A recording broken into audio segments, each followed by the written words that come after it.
I love your green top. That's a joy. Thank you. This is my hoodie that I wear in my office to keep me warm, basically. Okay. Sitting in here. Okay. I've got the violet. Oh, I'd love a fire in the office. I Mm, have like a little fan that just belts out hot air, but it has the effect of kind of drugging you. It just kind of like when it's okay. on for a few hours, I always feel really sleepy and then end up having to like uh, either have a nap, Yeah. which on a treat day, or else just go and like stick my head out into the air to try and like wake myself up again. I'm taking the Yeah. opportunity to take my nail polish off during this. I Do you hope. do that at the same time? Yes. Perfect. I can't wear nail polish. I get claustrophobic. Yeah, I haven't. I've actually stopped wearing it for a long time because I got so many gel manicures that my nails were Right. fucked. Like all the top of them was just taken off. So I've stopped it for ages, and then I just wore some recently. Well, I had 2 weeks of gigs, so I thought I better Okay. put it on. Now I'm taking it Yeah, off. yeah. Okay. So it doesn't interrupt. Are they long? It doesn't interrupt with all the. No, I'm they're doing not. the 80s. But no, not at They're all. never long. Couldn't abide Oh, them. they're never long. Yeah, right. Okay. No, Okay. they're stubby and short. Okay, like mine. So how was the tour? It's just finished, has it? Yeah, so I did a little Yeah. tour for a tenner, which was a tour, cheap tickets, and it was regional, and it was Yeah. in kind of established music venues, places that were already used as nightclubs, or if not, were kind of established gig venues that we could turn into nightclubs. And it was really Yeah. good, really good. It's kind of like it.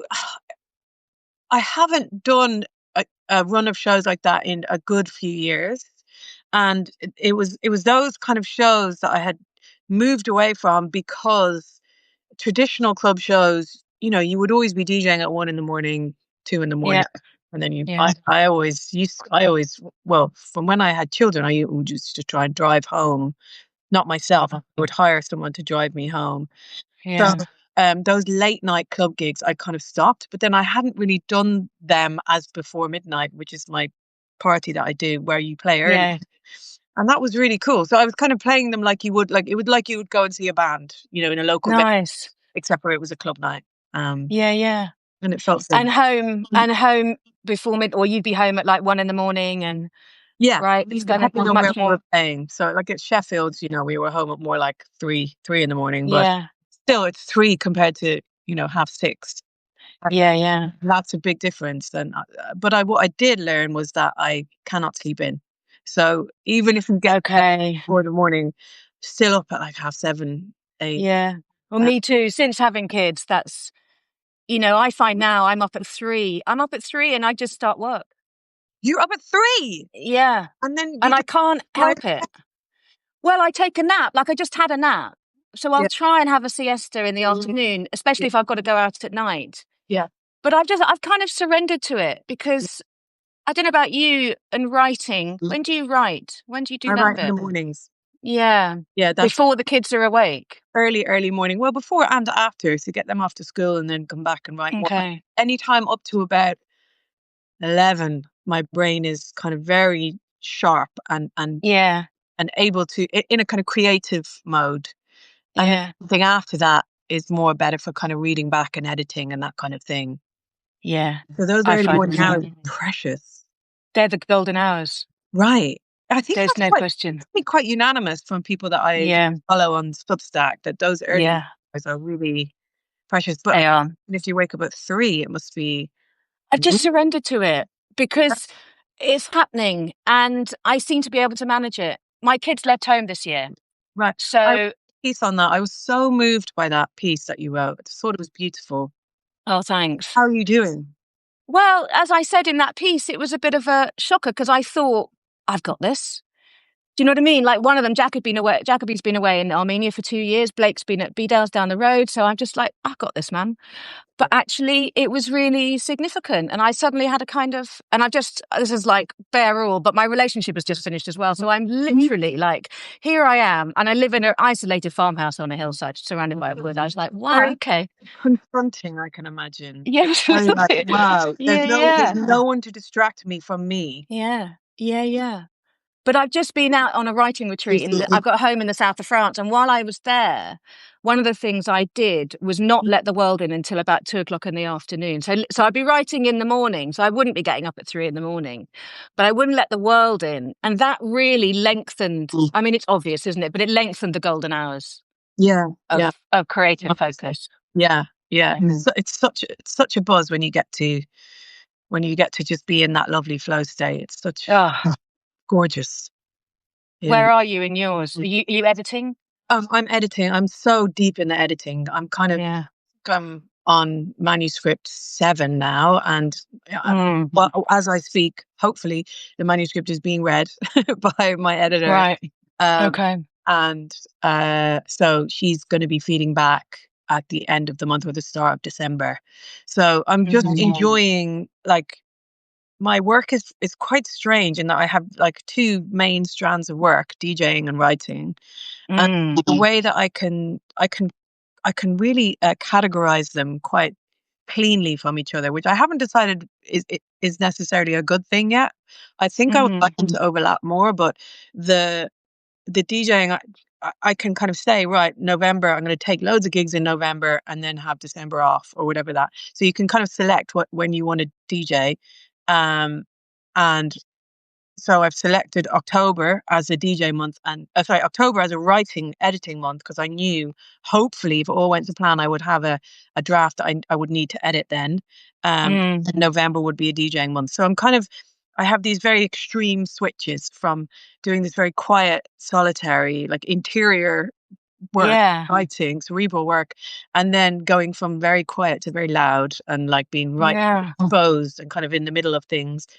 Um, and it's quite a jolt. But Yeah. I do find that when I'm finished one, I'm ready for the other. If you know what I mean, like I can anticipate it and look forward to it. And I'm sure if I sat down and there's probably a Substack piece in it, there is probably so many parallels and similarities between the creative process of both DJing and writing. Um, Yeah. yeah, so I do enjoy both of them as a creative act, and they both kind of tick very different boxes in my head of who I am as a person. Because the writing is, I love people, love chatting, and Me I love being in me the middle. too. And so it really does tick those boxes of feeling like I'm out there in the world, Yeah. which I need. I've discovered that I need. Yeah. Right, because obviously you've been DJing for a long time, and I understand that you've been writing all your life as well, but not as a novelist published. So back when you were DJing, building career full time, what was the equivalent antidote? Journaling. I Okay. I just basically, when I say writing, I have journaled all my life. I have, like, to my right Okay. shelf, just with loads and loads and loads and loads of hardcover books, and then an online kind of document that is in the hundreds of thousands of words that I've just written in all my life. Okay. Document. So that was I wouldn't say it was even an antidote. It was more just like a way to cling on to what was happening in life in Okay. the way that writing does. Everything Yeah, yeah. was happening so fast, and everything felt like a wonderful blur. So writing was my way of kind of trying to kind of document the time, and just hold down a bit of life, just kind of put it down on something solid so that it didn't disappear. Um, so that's what it was. It was like it was an aid of a memory aid, essentially, and a way of helping me figure out what I thought in life. And then it didn't really occur to me till well, it did occur to me in that I studied English literature in university, and I loved writing poetry, and I loved writing, creative writing, but I'd never thought to be, like, it genuinely never occurred to me that I could be a novelist. And I think because at that time I had been very eclipsed by all things music and popular culture and radio. So for me, it was just that. So it wasn't until my late 30s that I thought about taking it seriously, and maybe doing a course and seeing how it felt.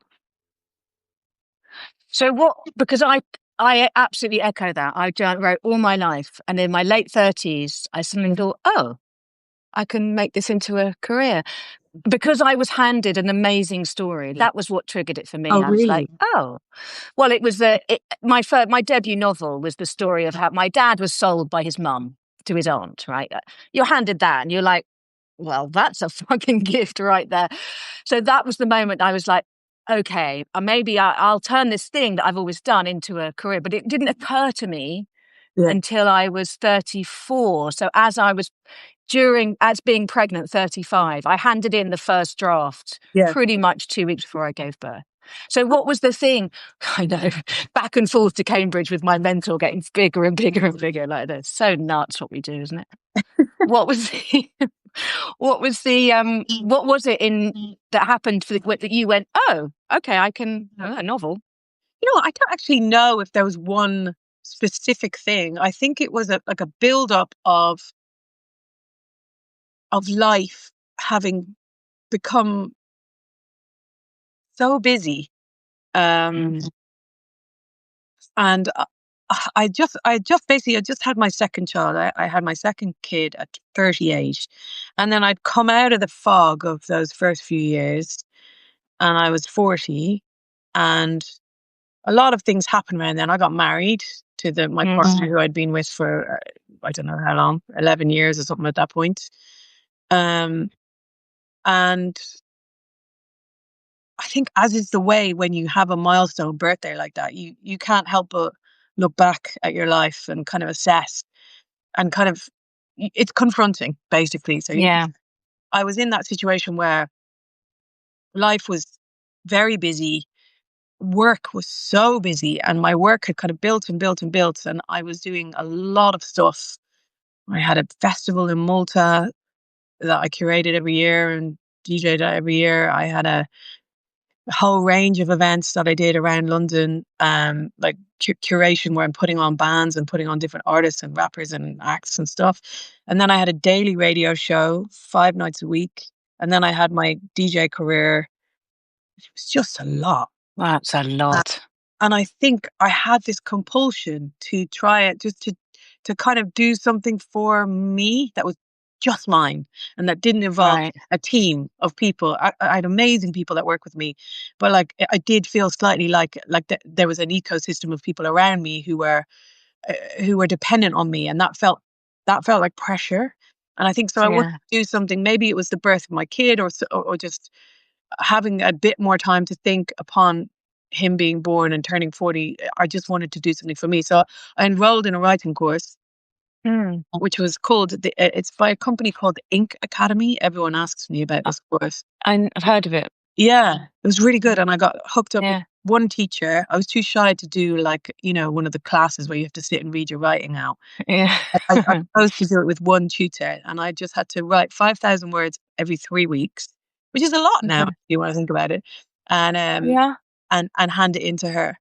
And then she would assess it and, feedback. And honestly, it was like it felt so genuinely like thrilling to be back in that learning environment again, and to have someone who could teach me and to feel like I was learning and to remember how much I loved writing. And for this course, I had to submit a piece in order to get the course, to get enrolled in the course. And so I'd submitted this piece that I'd written. It was just a scene that I'd written. It's actually a scene um, describing me, but I assigned it to a different character of someone who was lying on the ground, absolutely off their face, and kind of hallucinating these beautiful lights, and then realizing as they came to that the lights were actually the flashing lights of a police car. And so I submitted that, and then that became the first scene of my novel. So that I just kept writing basically from then on. And then I kind of came out of that course with about 40,000 words written and just kept going. And that was my novel. And it felt genuinely, like, as I said, it just felt so exciting and so thrilling to be able to create something just for me. And it felt, I didn't really tell that many people, I didn't tell anyone that I was doing it. And Yeah. just wrote whenever I could. Um, And it helped me so much, that course and that writing of that novel, in that it emboldened me to kind of know quite innately that I wanted to do this more. Like I need to write more. Like how it felt so brilliant. It felt very familiar in a kind of, it felt like coming home in a way, but it also felt new in terms of the learning. And the teacher that I had at Ink Academy, I kind of kept her on as a mentor, and she agreed, to read my drafts and feedback on my drafts, which was helpful. So yeah, that was the first novel. That was Mother Mother, and that came out in 2021, I think. And then that really helped, and helped me to know that I wanted to leave my day job of doing the daily radio show. Okay. So that Okay. So that they coincided. Okay. Didn't coincide. Yeah, one was a direct result of the other. Leaving radio, Okay. direct result of writing this first novel and thinking, I want to pursue this, and to pursue this, I need to dedicate time to it. I can't keep writing in the back of taxis. I have. No. And so there were other reasons for leaving radio too, but that was a big driver. Yeah. Yeah. Yeah, they're like a quiet baby, aren't they, when you're writing that book? They're just this extraordinary being that we work with daily, if we're lucky, and build and build. I mean, it is the most, for all the difficulty, and it's hard, and, all the stuff, there's something. I mean, I'm on my fifth now. In fact, I'm writing my sixth now. Wow. And it has not remotely worn off that enthralling sense. And also the terror, the dread, the will it be there? I had to leave off a draft and come back to it 6 months later, which is why I went to France on a writing retreat. Will it be there? I wrote my characters a letter saying, I'm really sorry, my mum's died. I have to stop. Oh my God, Eleanor. Where they go? Were they waiting for you? Yeah, not only were they there, but in the letter I wrote to them, I wrote a letter to the lead character. I said, please don't go away. I have to stop. But can you send me a sign? Oh, it makes me want to cry telling you this. Can you send me a sign that you've got this message? And it was a very specific sign. It was a book. I needed to see a particular book by a particular writer to know that and it happened. I saw it was just like, wow. I was just like, okay, all good. But I don't know if have you, because I often experience this with books when I'm deep in them. Yeah. The worlds start colliding in the most crazy ass ways. Oh, really? Wow. Yeah. Okay.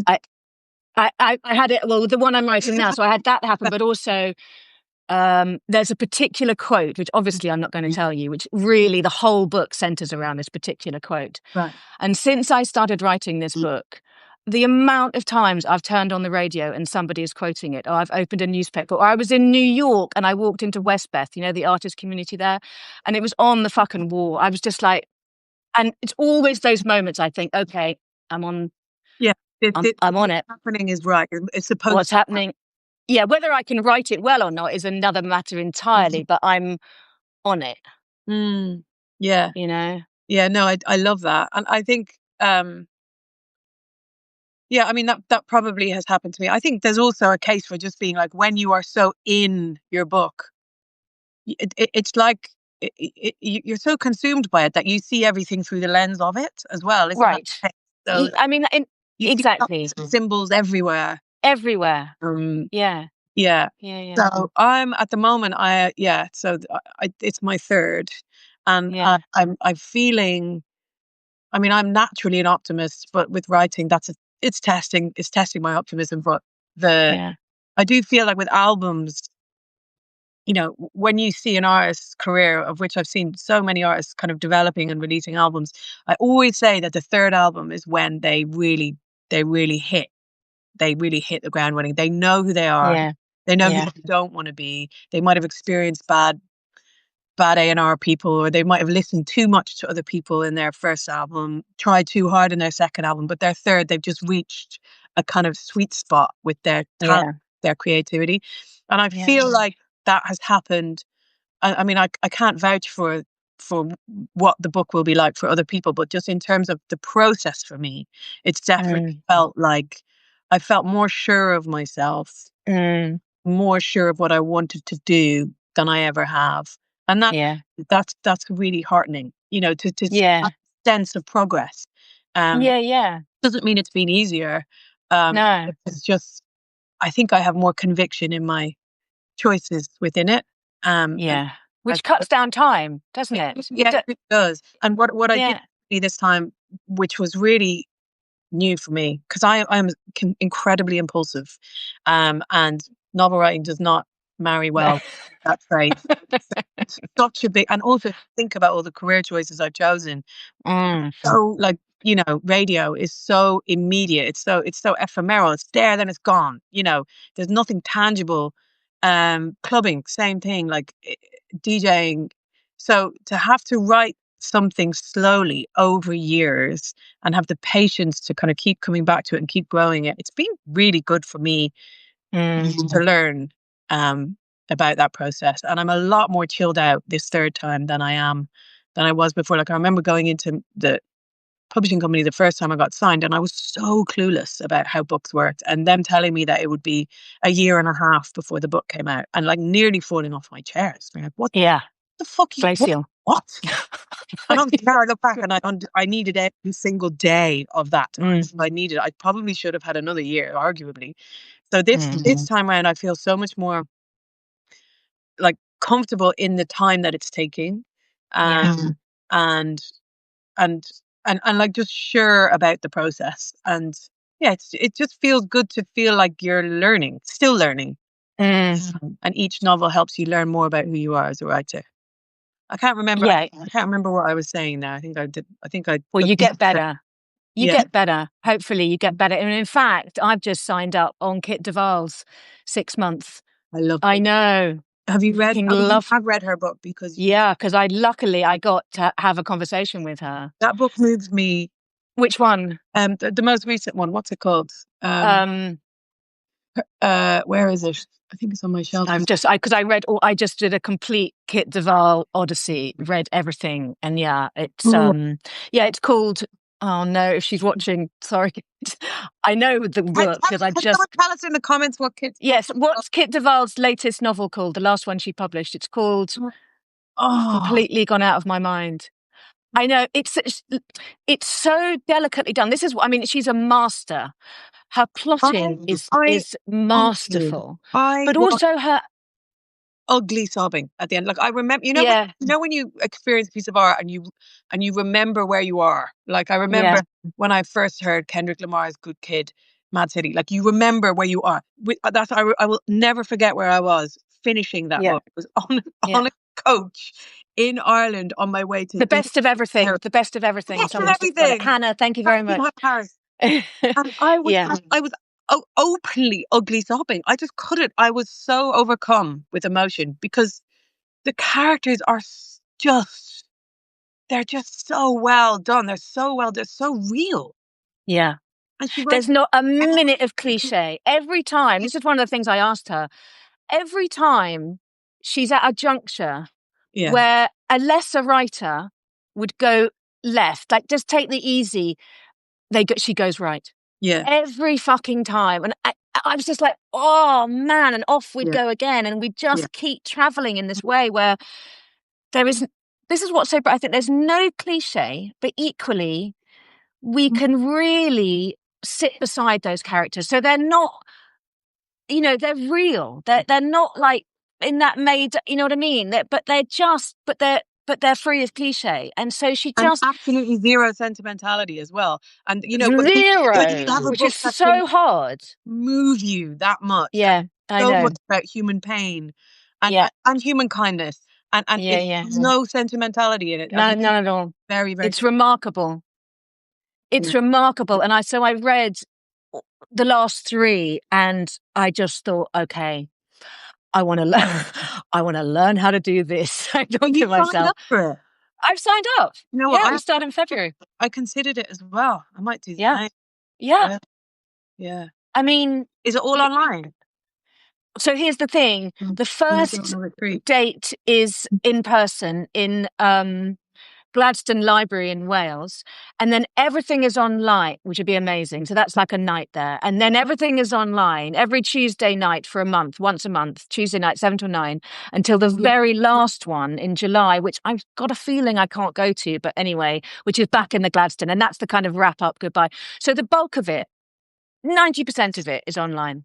And do you do it? Sorry for all the questions, but That's fine. Is it the same as my Ink Academy one, where you're submitting writing? No, I project as you do it, or I'm not clear about that. I don't think we're submitting work to her, but I think she will be giving us. I'm taking the new novel that I'm writing, so as the thing I'm working on. Whether she'll be reading it or not, I have no idea. But she'll be setting us exercises. She'll be each month. It's divided into what we're going to do: plot, we're going to do character, we're going to do setting, we're going to do dialogue. Just running through all the stuff.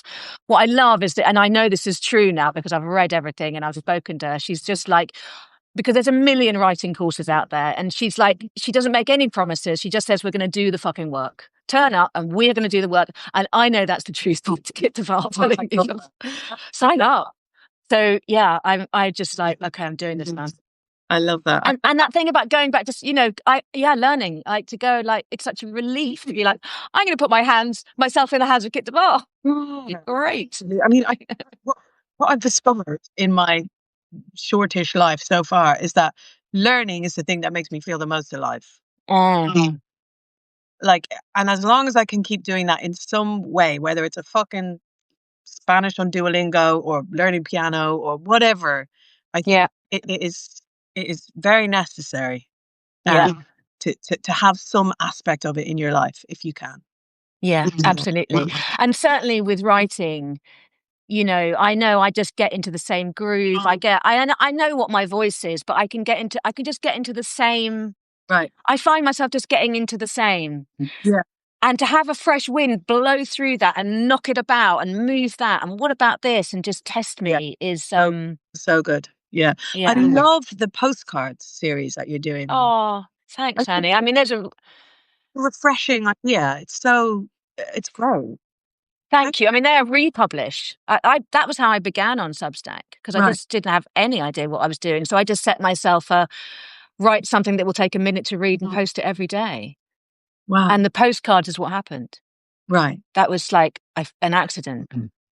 So as in it happened as a result of that initial approach? Yeah, because I did that for 3 weeks. I just said, come on, because I was on my knees. I'd published a debut that I'd done really well. And then my next 3 novels had all been turned down. Right. So I was just like, maybe I can't write. What? So then... Oh, there's a million. I know. I mean, I can get into it if you want, but there's a million. Of course, we'll never know. Maybe they just didn't like them. Right. I mean, that's the easy answer, isn't it? Come on. But 3 in a row, my agent was just like, what the fuck is going on? I mean, yeah, there was a lot that was going on for those 3 books. But partly, like partly I needed to get better for sure. And then there was timing.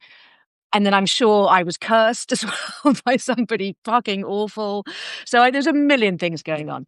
But so I got to Substack and I just thought I need to break this. Yeah. My confidence was really down. So I just think I need to break this. So after 3 weeks, I realized I was writing a memoir. And then that's what that became. So I published it like way back in 22. And then various people, including my son, said, put it back on Substack. So I did. And it hadn't occurred to me that there'd be a whole new audience. I'm just... Yeah, I mean, I thought it was all brand new. So there you go. No, it's old. Yeah. And I'm only publishing half of it. Right. Although I'll send you the full book. If you want to read the full book, I'll just post it. I'll buy the full book. Let me buy it. Okay. I've just read The Mess We're In. Finished it this morning. Oh, wow. Thank you so much for reading it. That's my pleasure. Appreciate that. Thank you. You write drugs really well. Thai really well. But which is hard to do. Yes, it is hard to do without feeling, kind of forced. But yeah, I mean, I've been in a lot of rooms in my life. Right. So I felt like I could write all of that experience of like a rock band and the kind of being around a rock band in a way that would be authentic. And I really did enjoy writing it.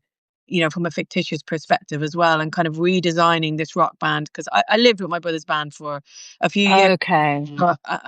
So it was really fun to kind of recreate a rock band, but with every character being very different, with the songs sounding different, with everything new, but then with the actual experiences around it being similar to what I had.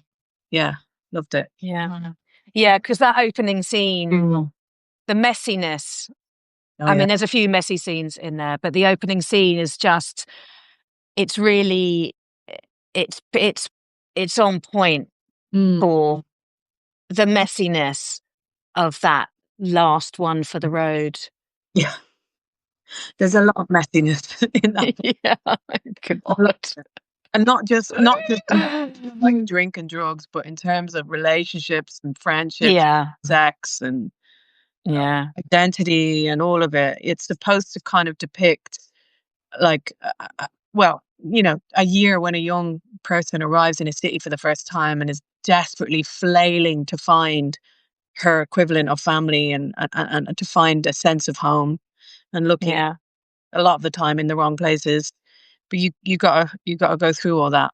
I think everyone has their version of it somehow. They definitely do, and my kids are now out there doing that, and it's really interesting to me to see them out at clubs and raving and parties, and they know, because I've written a memoir and I'm very open about my drug use and all the stuff I did. They know, and having those conversations with them has been, the choices that I've made all the way along it's been interesting.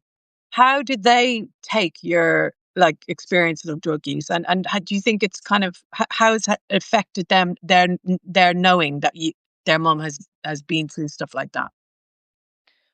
I've always been completely transparent about it. So I've chosen language that suited their age, but I've never lied. I've always been totally transparent, because, and I'd like to know this, how you feel about this, but there are some drugs which I say to them, basically all the white powdery pilly drugs, just they're boring and they turn you into a cunt, so don't do it. The ones now, do you know what I mean? Fair. Great. Whereas I also have to be straight up. If you're in a field on a beautiful day with some great friends and you have mushrooms, you'll have the best day of your life. Yeah. You're just going to have a load of fun, especially if there's great music playing, or do you know what I mean? It's like, So, and so that's what I say to them, and that's what I've always said to them all along. Yeah. And the net result. Do they think? Sorry. Do you think will heed this? Because I'm aware of kids I was doing the opposite of what their parents do. Yeah, exactly. But so far, yes. As far as I know, we have a pretty straight up. I mean, Jacoby is probably listening to this right now, so he might even comment. So certainly around. They're both living in London now. They're around a lot of cocaine. They're around a lot of ketamine and all that shit. So I know they're being offered it, speed and all that stuff. But as far as I know, they're like, no, Mum, not interested in that. One of them smokes a bit of pot. They love their psychedelics, but they wouldn't do them in a city, in a club they didn't know. So yeah, so far it is turning out like education, knowledge is power. I think that's a wonderful approach. And it is the approach that I would like to take with my kids when they do start asking those questions. I think transparency is so much better. And I think like just so much more effective in terms of like giving them what they need, to the ammunition and the armor they need to go out in the world and make the right decisions, rather than completely forbidding them. And they're just going to go and do it anyway, but in a way that is way less wise. So, right, that's uninformed, because they're going to be around it, and they are around it, and they need to know. Yes, they do. They absolutely do. That's great. What the club nights now before midnight? Are people doing drugs? What's happening in that? And also gender split. That was the other thing I wanted to know. Drugs and gender. What's happening? So, traditionally up to now, it's been predominantly female.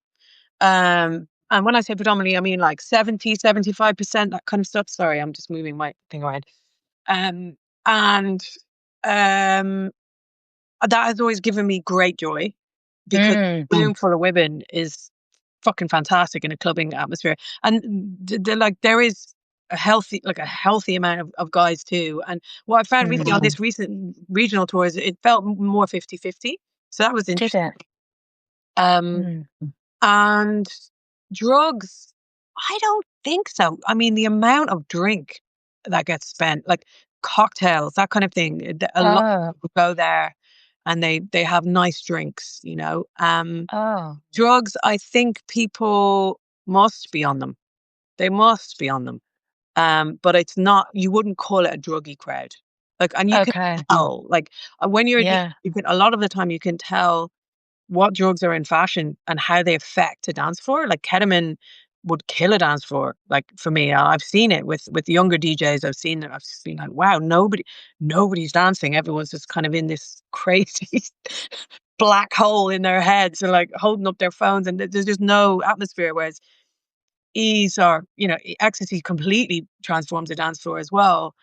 So yeah, I think it's probably like a slice of you know exactly what the demographic like what normal drugs that demographic would take. So if you think of people in their 30s, 40s, 50s, it would probably be a lot of mushrooms, mushroom chocolate, mushroom oil, the odd yeah, cocaine, the odd bit of yeah. MDMA.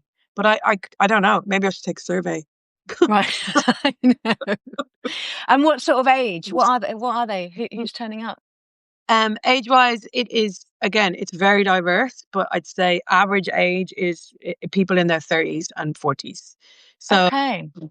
I mean, I think it's funny because I've been thinking about this a lot. I've always been quite like reticent about before midnight being known as a clubbing for older people for some reason, because I don't Yeah, be like categorized into just that, because it is yeah, all sorts of people there. Like when I yeah, where was it? Northampton, the last gig I played on Saturday, there was teenagers there all hugging each other and having the time of their lives.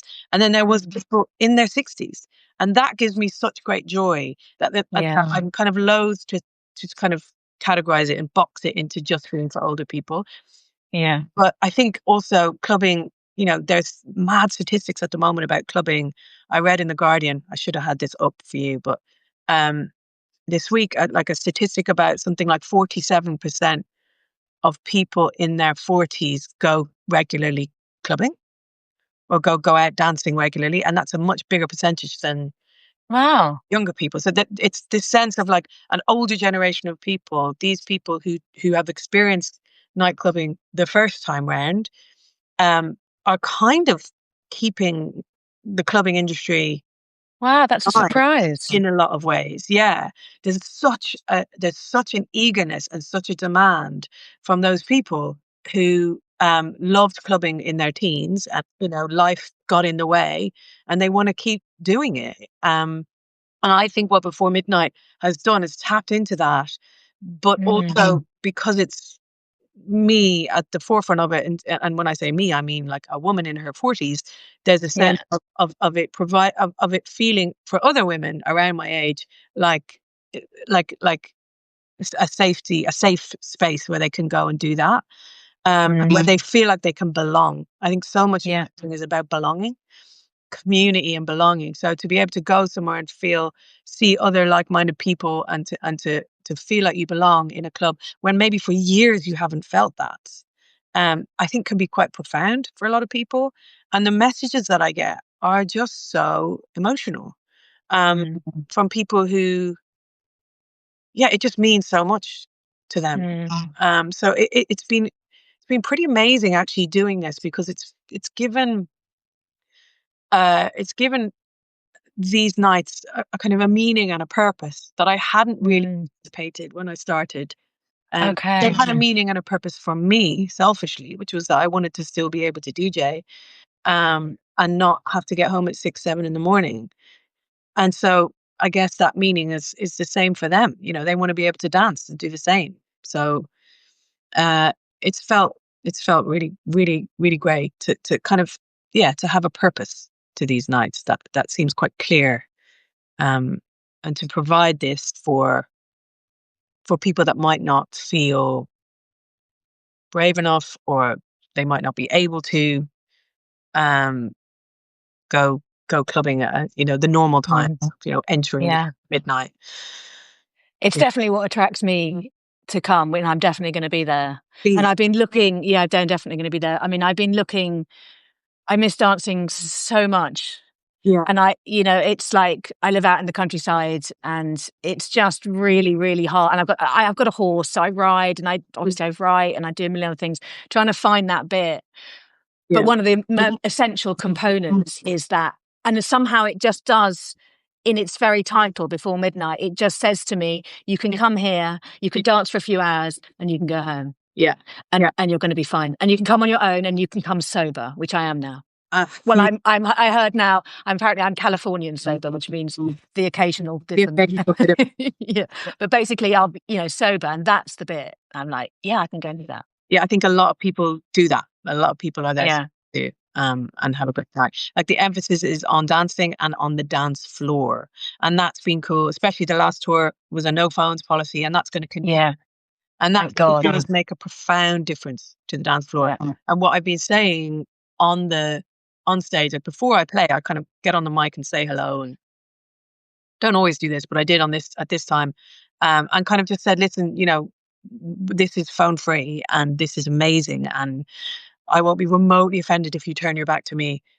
It's this night is about the dance floor and each other and you connecting with each other. It's not about 900 people standing all facing the same direction and looking at me. That's not what this is about. So it's trying to kind of have people unlearn that and kind of go, okay, maybe we'll just stand in a circle and dance with each other that way.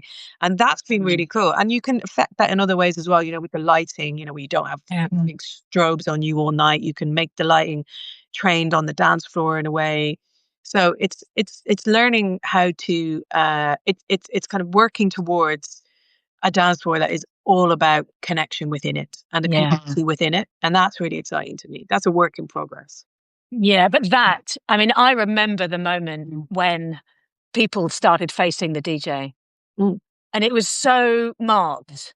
Yeah. And because I partied for years before that happened, I was like, what are you doing? I don't understand. Why are you... I was into an interview you did earlier, one with Krishna and Zuramurti, and you said, I'm just playing records. It's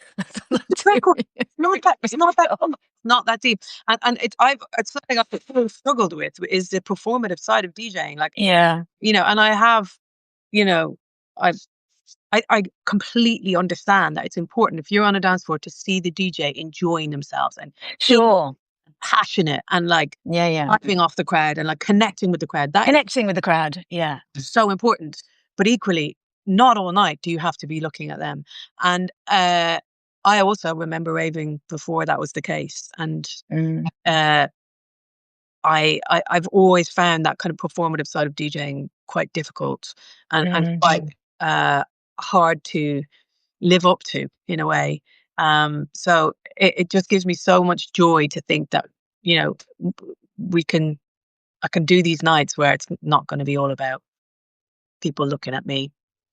Yeah. And maybe it's just, maybe that was the phase. And actually the longer bit on either side of that is the thing where dance is a relational, connective event and not the superstar DJ, everybody facing one way, and especially without phones. I mean, obviously when I heard that, I was just thrilled as well. And I was really interested. Again, I've heard you talk about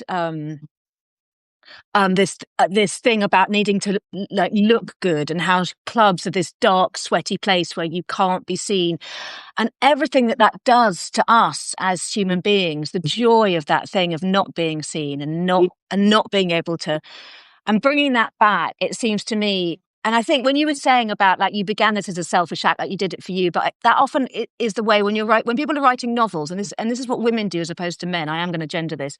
Women often write small, detailed, domestic ideas about them, which then become enormous. They relate. Whereas men often say, "I'm going to write a state of the nation."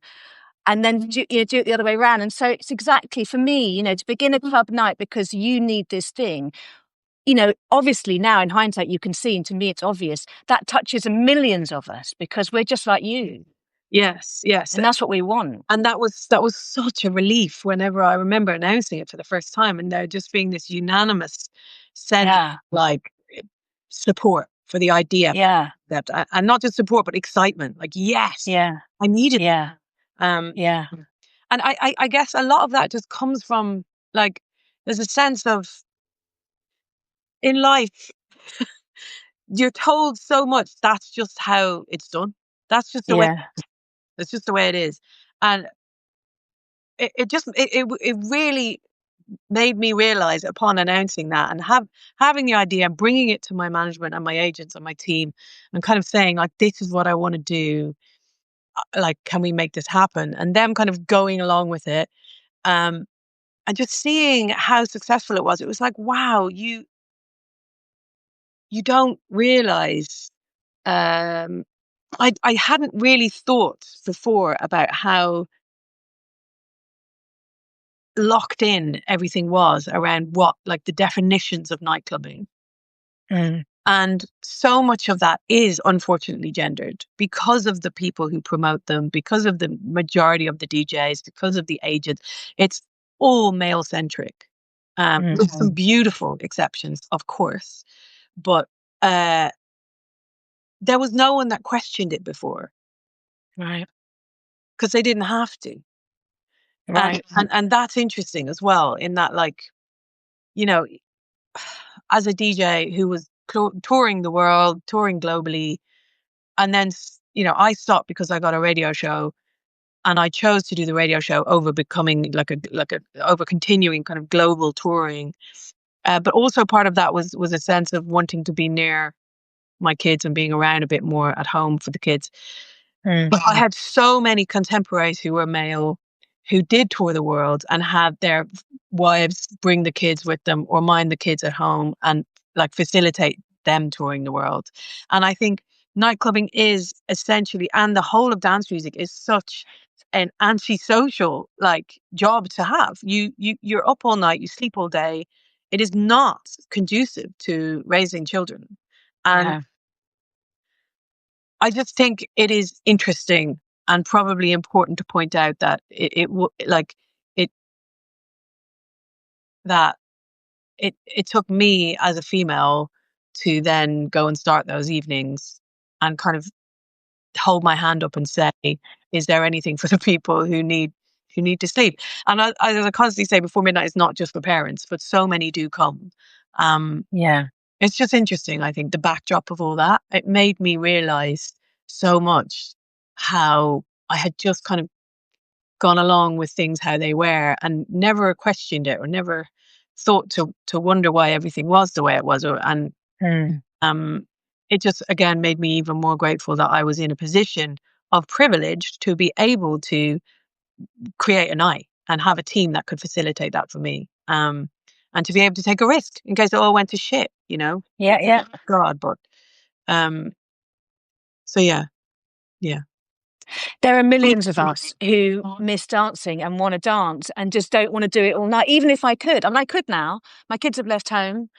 I'm perfectly capable of dancing all night, but I don't actually want to do that. I want to go and have a bit. And I mean, mate, do you know what I mean? I went to Ireland this year for, you might know her, Avril Stanley, Body and Soul. oh yes, I know Avril. Yeah. So she's a really old mate of mine, and it was the wait for Body and Soul. It was the last one, and she did. It was amazing. It was in Ballylough Castle, and it was wild. And I did dance for 3 days, and it was Yeah, fantastic. It was really wild. I love that you had a wake for a festival that is. Oh, she had a wake for, yeah, yeah. Yeah, She had a wake. She felt that was that's what she needed to do after 15 years. yeah, yeah. I'm not surprised. That's amazing. And it was amazing. And we all went back to the same place where it began, 500 of us. And it was a proper party, Yeah, with all proper everything going on, but just basically crew and really old mates. yeah. And it was You danced. wonderful. I did dance for 3 days. Oh, I did.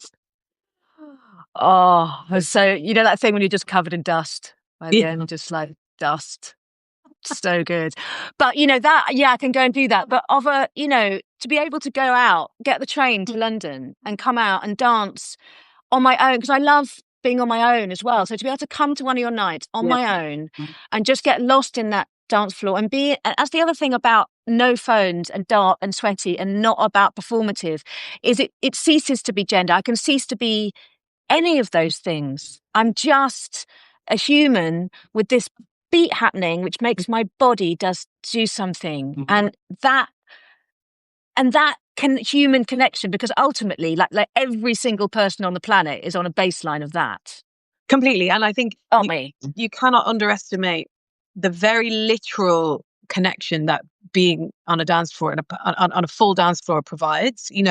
This body to body, body, Yeah. being near people and, all kind of dancing to the same beat. So it's the fucking old adage, it really, there's something primal there that deeply profound, that cannot be underestimated in terms of what that does for you, in terms of making you feel like you're part of something bigger than yourself. It does the same thing as sometimes being in gorgeous nature does. When you have that sense of not being alone, like you're part of the human race, you're part of something big, and it's grounding and comforting when you remember that. And informative. Like, I don't really know any fascists at all, but let's say I did. I certainly don't know any who could spend 3 nights on a dance floor. Do you know what I mean? Because you can't hate. No. When you have that, and the friendships that you make, the relationships. I mean, I'm sure you've had this experience. I was in Goa for years, and we'd be dancing all night, and then the sun would come up through the dust, and we had made relationships with people. I hadn't seen their face. I certainly hadn't talked to them. But we'd made these relations with our bodies. We hadn't touched, but we'd made relationships with our bodies. And it is so informative, I think. And it feels to me, I've done a deep Annie Mac dive in the last few days, and it really feels to me that it's been a pleasure, that element of, in terms of the next generation and reminding our generation who did it in the first place, that informative or re-informative experience of the power of that, which is as old as the I mean, dancing is language. It is a language. Yeah, it's language. Yeah. Music is playing music is a language. I remember interviewing Femi Colioso from Ezra Collective for Changes. Oh my God, it was one of my favorite episodes ever. And he talked about, playing music as language, how you can travel anywhere around the world and play with people, and you are communicating with them on a deep level without to utter a word. And it's the same with dancing. It's a beautiful thing. And I do think the no phones policy of before midnight will genuinely be novelty for people, for a lot of the younger people. Yeah. And it will be like a whole new thing to experience. So I think it will be a sense of curiosity for like the Gen Zers to see what it's like. The novelty of not being able to like be. Oh my God, the freedom. Yeah. The freedom to get messy. And get face down on the dance floor. You know what I mean? Just like totally. The joy. Yeah, I really hope that. Having experienced it, even from a DJ's perspective, the atmosphere is so much more intense and kind of elevated. There's like whooping and hollering, and people are so much more engaged with the music and engaged with each other. You really feel like this kind of heightened sense of connection within the dance floor as a result of it. Yeah, I read a really interesting piece you wrote about pre-phone, how you'd play a certain track and you'd feel that upswell and everyone had their hands in the air and that bit where they were looking at you or not. And then phone era, where you'd play a certain track and everybody would do that. Yeah, it's just a constellation of phone lights. The whole room would kind of twinkle with like the torches of a phone from people filming you. And that's how you knew that people were enjoying it, because they wanted to feel that moment. And when you really break that down and think like that is, so the bit that is the most meaningful for you as a person, you are gonna compromise by trying to document it on a screen when it's all dark and shit and loud and like I don't know. And you're never going to look at it again anyway. I get acted in so many. I get mentioned in so many like videos after gigs with phones, and so you watch the videos back and it's just like when you're in like a Portal festival, and it sounds like the end of the world. It's that exact sound. It's like really like grainy, like Don't. this is not fun to watch or own. Just keep the phone in your pocket. That's fucking funny. Yeah. My son, well, I can report from the 18-year-old world, that's all I know at the moment, that they're going to parties and they're putting stickers on their phones. Really? They're going to underground parties and getting stickers on their phones. And in Armenia, where, there was a lot, I don't know if I've said this in the post, but my son, Jacoby, while he was there, when he left at 16, and at 17, he went into Yerevan by himself, and he went into a bar, and he just went up to a completely random man. He told me this afterwards. He went up to this man and said, "Where's the party?" And the guy said, "I'll take you to a party." Put him in his car, drove out of Yerevan, fucking hell, to a like a derelict Soviet factory, pulled back the curtain, fucking full on rave. And of course he'd found the rave scene in Armenia and had a wild time. But he said they all cover their phones. Everywhere you have to stick in your phone because they're illegal. So he's quite used to it and understands that as soon as you get rid of your phone, you enter the magic. Yes. So there's one is dependent on the other. You have to get rid of your phone. Totally dependent. You have to get rid of your phone. Great. Yeah. I love that. Yeah. So thank you for doing that, because it's much bigger than the sum of its parts. That little act of no phones is enormous. And it's not, I can't lay claim to this. There is loads of other places that are doing that now. It does feel like that's good. Yeah, there's a great group of people who are taking this on, and I think I think it will really change things for the better. It'll change things for the better. Yeah. We're nearly at time, but I just wanted to ask you about the Women's Prize, because I know you're judging, right? Are you on it? How's the reading going? The reading is going good. I was asked last year to do it, and I said no because I was in the writing stages of the book, and I felt like very intimidating to the writing stages of the book, or just distracting, or kind of, I don't know, it just didn't feel right. So I took it on this year when I was doing more editing, and it's been really great, actually. I've just got into this habit now of reading all the time, and also, and this might sound weird, but I've never really allowed myself to read during the day. I always considered it. I understand that. Yeah. But now to read for work is wonderful. So if I feel like I don't have a lot on, instead of kind of sitting there and trying to write a new piece or do something, I just go to the sofa and I read, and it's very good for my head. And the standard is so high, and I'm just kind of entranced by a novel, like, regularly, and I've got how much of a buzz it is when you get a novel and you just want to be in that world the whole time. So, I mean, all I can say is there's such a great standard of writing out there, and it's been fun also to chat with the other judges and to kind of be in a WhatsApp group with them and to be talking about everything. Also, like, similarly to writing, reading is an incredibly solitary thing to do. So to be able to be in a bit of a collaborative process with other people when it comes to reading, I haven't really done that since university, to be honest. Right. Apart from the odd book club, but like it's felt really nice, actually. Yeah. To be part of something, of a group who are all kind of dedicated to the same thing. So I'm loving it, and I feel like it's helping the editing process of the book as well. Is it? Because I mean, I'm very careful as to what I read when I'm writing, but obviously when I'm editing, it's a different part of the brain. So, so you're finding it helpful? It's really helpful. Like, in that it's not putting me off. It's not making me look at my book and be like, "Oh God, oh shit." It's just helping me see what I think works and what I think doesn't work. When it comes to novel writing, and hopefully, I think hopefully will help me hone the book. I don't know if it'll make the book any better, but it will maybe make me feel more sure about my choices within it.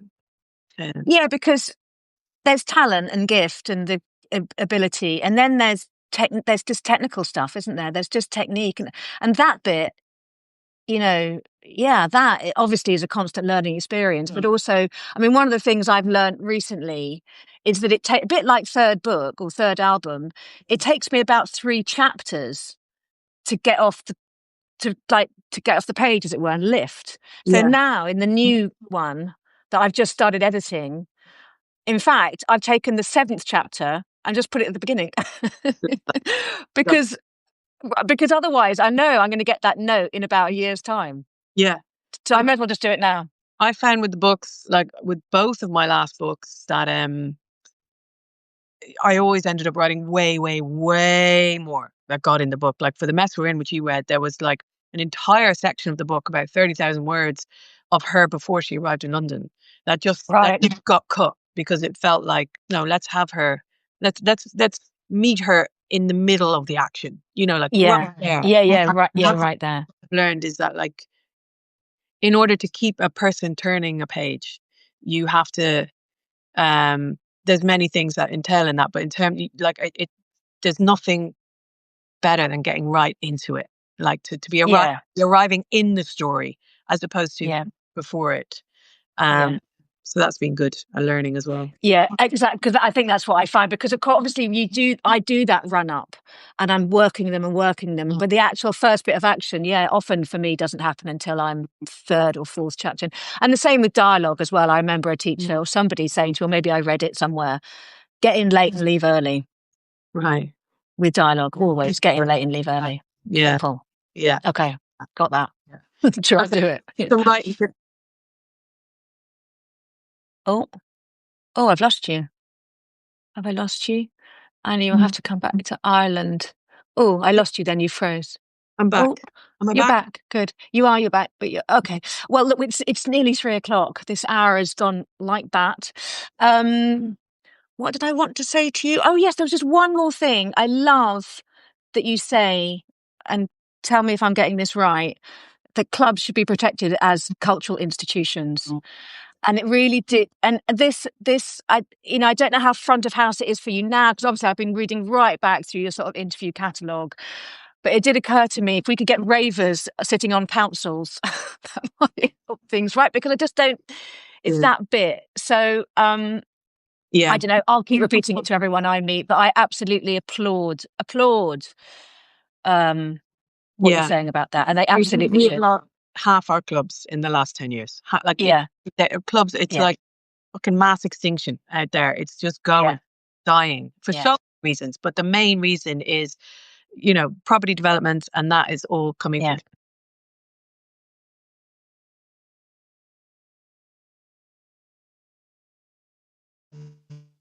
New build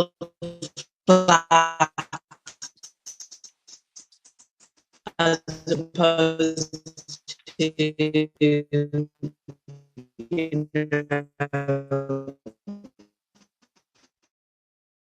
policy has to change to protect clubs and see them in the same way that you see, a theatre. Yeah. Oh, I think I've lost internet. Yeah, because we need to dance. So thanks, Annie Mac. We need to dance. We need to gather on dance floors. I think I'm losing you on internet. I think network is telling us we have to go. It's been fucking brilliant. So happy to have chatted. Thank you so much. And I'll see you later. Lots of love. Bye-bye. Bye. Thanks everyone for watching.